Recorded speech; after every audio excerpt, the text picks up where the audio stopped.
Bonjour, je vais vous parler aujourd'hui de la perversion narcissique et de son déni de la coparentalité. Je vais d'abord définir la coparentalité et puis en quoi le sujet ou fonctionnement pervers narcissique est dans le déni de cette coparentalité et enfin comment peut-on faire face à cela. Au niveau de la définition de la coparentalité, donc il s'agit d'une relation de collaboration qui inclut des droits et des devoirs, notamment le devoir de veiller à la sécurité de l'enfant, à son intégrité physique et psychique et à une attitude morale vis-à-vis de l'enfant, aussi un intérêt pour ses émotions, pour ses besoins et un rapport de confiance dans la relation parent-enfant. Or, cette coparentalité n'est pas présente chez un pervers narcissique puisque ce sujet, homme ou femme, est dans le déni de l'autre, le déni de l'altérité. Et donc ce déni de l'autre l'empêche de reconnaître les désirs, les émotions, les besoins de son ou sa partenaire. Et dans cette non-reconnaissance, il y a une tendance à dominer, à contrôler l'autre, ce qui empêche évidemment toute collaboration. On peut parler d'un contrôle coercitif dans le sens où le pervers narcissique qui perçoit que l'autre est différent, veut le punir. Il peut agir de façon tout à fait malveillante à son égard et cela se traduit donc par de la coercition. Et donc il est impossible de collaborer avec quelqu'un qui est dans la coercition. Et cette coercition peut être subtile, c'est pas nécessairement des insultes, de la violence physique, ça peut être des représailles au niveau, par exemple, de la privation affective, sexuelle, ça peut être l'isolement de la victime, son exploitation, ça peut être des représailles financières, et donc, ça peut être aussi un dénigrement subtil de la culpabilisation et des comportements qui subtilement menacent et font peur à l'autre. Donc, dans le contrôle, il y a une mise sous terreur et donc une impossibilité d'exister en tant que sujet face à un pervers narcissique puisqu'il ne permet pas à l'autre d'exister, d'avoir une place dans la relation. L'autre doit se soumettre sous peine de représailles. Il est donc impossible d'établir un dialogue constructif avec quelqu'un qui est dans ce trouble de la personnalité, puisque la bienveillance n'est pas de mise dans ce trouble. Il est plutôt question de manipulation sournoise. Par exemple, utiliser des messages paradoxaux, dire une chose, dire le contraire, de manière à rendre l'autre confus, manipulable et empêcher finalement l'autre de s'affirmer. Donc cette impossibilité de s'affirmer empêche toute collaboration. Le déni de l'autre chez le pervers narcissique a pour conséquence non seulement un contrôle coercitif, donc une prise de pouvoir dans tous les domaines de la vie du couple et de la vie du couple parent vis-à-vis des enfants. Et donc, cette prise de pouvoir, elle s'accompagne de toutes sortes de stratégies perverses, des stratégies qui finalement visent à diffamer. Donc la victime soit est dénigrée directement, mais elle peut aussi être dénigrée par le biais de la recherche d'une complicité de la part du pervers narcissique avec l'entourage. Et cette complicité, elle va se traduire par finalement la prise de position de l'entourage pour le sujet pervers narcissique qui se positionne en victime. Il réinvente l'histoire, il transforme le récit des faits, il les agence à sa façon. Et donc, c'est impossible à ce moment-là de pouvoir finalement être dans une relation basée sur l'authenticité Et cette authenticité permet le dialogue, permet la collaboration entre les parents. Et là, c'est impossible puisque la victime est de plus en plus isolée dans cette relation d'emprise, de contrôle. Et dans cet isolement, elle s'affaiblit de plus en plus, elle perd de plus en plus son identité. Qu'est-ce que l'identité? C'est un ensemble d'émotions, de besoins, de valeurs qui caractérisent la personne et aussi des limites. Eh bien, tout cela est nié par le profil pervers narcissique et cela empêche toute résolution de conflit. Dans un couple, il y a inévitablement des moments de conflit où chacun se présente à l'autre avec ses émotions, ses besoins frustrés. Et dans la négociation, on trouve un accord finalement pour que les besoins de chacun soient satisfaits. Or, dans la relation pervers narcissique, du fait de ce déni de l'altérité, eh bien, il est impossible d'exister en tant que sujet. On est l'objet de ce profil de personnalité et en tant qu'objet, on n'a pas droit à la parole, on n'a pas le droit de s'affirmer, d'exprimer ses émotions, ses besoins et surtout ses limites. Le respect des valeurs non plus n'est pas pris en considération par le pervers narcissique puisque celui-ci ne prend pas en considération la notion de valeur.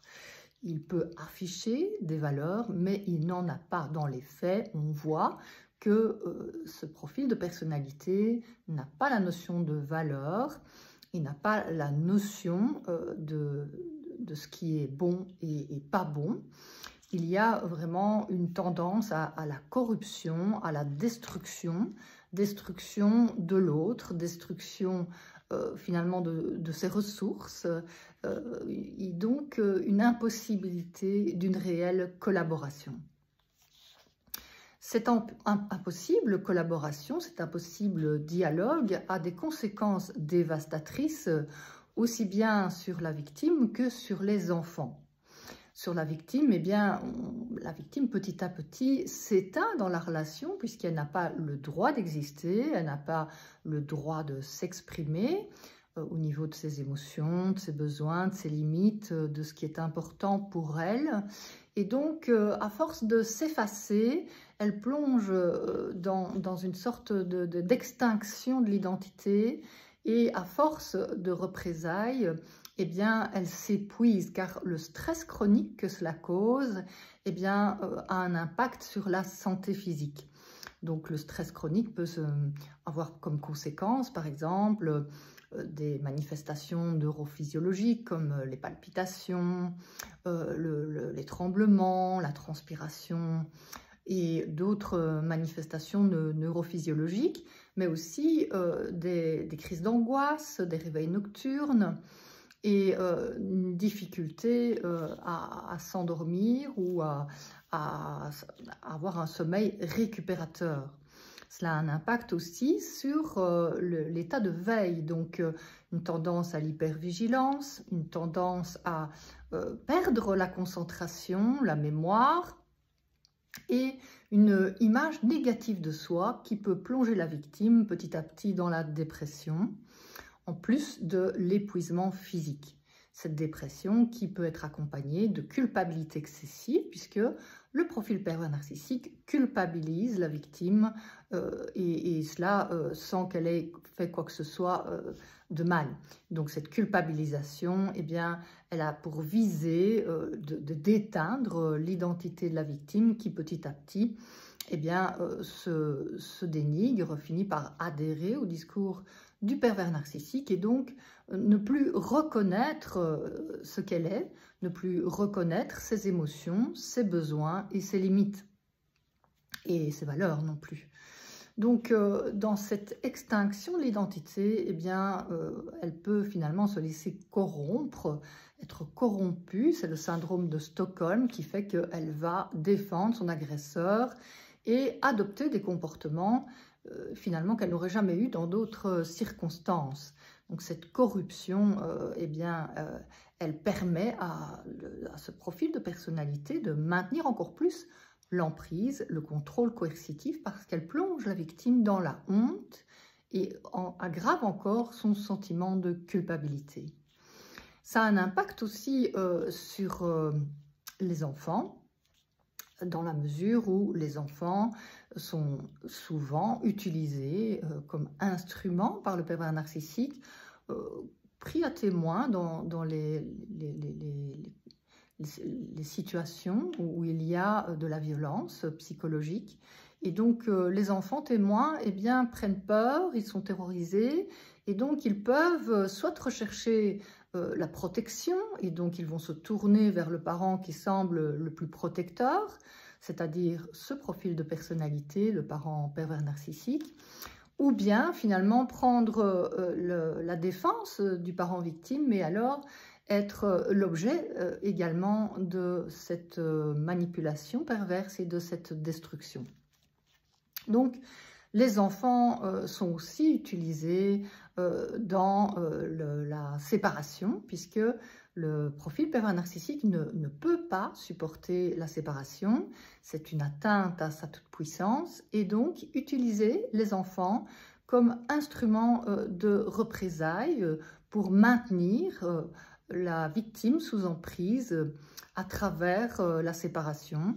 Par exemple, en voulant la mettre sur la paille à travers toutes sortes de menaces. Le profil pervers narcissique est très procédurier, et donc on voit régulièrement toute une série de plaintes, du harcèlement au niveau judiciaire, et donc cela contribue à l'épuisement de la victime au niveau de toutes ses ressources, qu'elles soient financières, psychologiques, émotionnelles, relationnelles. Et les enfants sont utilisés donc dans cette guerre que le profil pervers narcissique va mener contre le partenaire qui s'est enfui. Il peut les monter contre le parent victime et donc leur faire croire toutes sortes de choses à travers des mensonges tout à fait voilà, soit dissimulés, des dissimulations, ou bien des mensonges vraiment tout à fait explicites. Donc les enfants, évidemment, ne sont pas du tout en mesure de faire la part des choses, et il est difficile à ce moment-là pour eux de prendre position, sauf si par terreur, ils vont rejoindre le parent fort. Mais en général, ils sont pris de doute, ils sont dans la confusion, et donc ils sont fort perturbés sur le plan psychologique par un conflit de loyauté et par l'exposition au harcèlement du parent pervers narcissique vis-à-vis de l'autre. Donc, ça a un impact également sur leur santé, sur leur développement, puisque le stress chronique que ça génère chez l'enfant peut aussi entraîner un épuisement, ça peut aussi entraîner une perte de confiance, d'estime de soi, une difficulté à s'affirmer, à prendre sa place, exactement comme pour le parent victime, et donc engendrer des problèmes au niveau du développement. Mais ça peut aussi engendrer des problèmes au niveau scolaire, des troubles de l'apprentissage, à cause de la perte de concentration, de mémoire, de cet épuisement. Ça peut entraîner aussi des conséquences au niveau de la vie parascolaire. Par exemple, l'enfant terrorisé ne veut plus aller à des activités extérieures. Il craint le monde extérieur, qui est présenté comme dangereux par le parent pervers narcissique, et il peut donc s'isoler, comme le parent victime peut s'isoler à force d'être l'objet de représailles et donc d'être dans la psychoterreur. Mais certains enfants vont au contraire fuir et chercher à l'extérieur des ressources, mais cette fuite est aussi liée à de l'insécurité. De plus, le parent victime peut les priver de ce à quoi ils tiennent, et donc finalement exercer aussi de la violence vis-à-vis d'eux, de la violence psychologique, donc en n'écoutant pas leurs émotions, leurs besoins, et les utiliser plutôt comme faire valoir, c'est-à-dire finalement les utiliser pour satisfaire ses propres désirs narcissiques. Donc c'est tout à fait délétère pour le développement de l'enfant qui ne peut pas s'épanouir dans ce contexte, puisqu'il n'est pas entendu dans ses émotions, dans ses besoins, et qu'il n'a pas la sécurité nécessaire pour apprendre, pour se développer et pour réaliser ce qui est important pour lui, à travers soit ses loisirs, sa scolarité, ses relations amicales, et voilà, toutes sortes de domaines où il pourrait, en étant libre d'expression, s'épanouir. Donc, que peut-on faire par rapport à cette situation ? Eh bien, l'important, finalement, c'est d'abord, en tant que parent, eh bien, se donner de la sécurité, cette sécurité qui est indispensable pour être en mesure d'écouter la détresse de l'enfant, de le sécuriser. Et donc, c'est important d'apprendre à s'ancrer dans l'instant présent, de rechercher ce qui apaise autour de soi, en soi. Donc, ça peut être un lieu de sécurité, des personnes ressources, ça peut être des activités qui apaisent. Et c'est très important de pouvoir canaliser la réception des messages, parce que dans ce harcèlement de l'autre parent pervers narcissique, eh bien, la victime peut être envahie, et c'est important de pouvoir, par exemple, choisir un jour de la semaine où réceptionner les messages pour ne pas se laisser complètement envahir par le stress. C'est aussi ne dialoguer avec l'autre parent que dans la mesure où les enfants sont concernés, et ne plus parler de soi, puisque toute information est retenue par le parent pervers narcissique pour être utilisée contre l'autre parent. Il n'y a pas de collaboration, il y a au contraire une intention de nuire. Donc ça, c'est vraiment important de renforcer sa sécurité pour sécuriser les enfants. Retrouver sa dignité en cherchant ce qui, dans le passé, a pu être valorisant, ou en recherchant la valorisation dans le présent auprès de personnes ressources. C'est aussi apprendre ou réapprendre la capacité à poser ses limites, à tenir compte de ses besoins. Donc, il y a des exercices quotidiens à faire pour se reconnecter au corps, parce que quand on a vécu un harcèlement, le corps s'est dissocié. Donc, il y a une dissociation des émotions, des besoins, et donc une difficulté à sentir ce qui est bon pour soi. Donc, toute activité qui permet la connexion à soi, à ses sensations, à ses émotions est bienvenue. Ça permet donc de restaurer son intégrité et d'aider les enfants à restaurer la leur. Bien sûr, il y a aussi la notion de moralité. Donc ça, c'est vraiment important de développer chez les enfants l'empathie. Et donc, en ayant de l'empathie pour soi d'abord, mais aussi de l'empathie pour eux, pour leur détresse, leur souffrance et pour leurs émotions, leurs besoins frustrés. Donc, c'est à travers cette empathie que se construit la notion de moralité, la notion de bien et de mal, puisque il est essentiel d'abord de sentir son corps, ses émotions, ses besoins, ses limites, et d'apprendre à prendre en considération ce que l'on est pour prendre en considération ce que l'autre est. Et donc là, c'est vraiment l'apprentissage de l'amour inconditionnel. Le parent, étant dans l'amour inconditionnel pour lui-même, peut offrir cet amour inconditionnel à son enfant que le parent pervers narcissique ne peut donner, puisque en étant dissocié du corps, il est dans une recherche absolue de pouvoir, il ne peut aimer.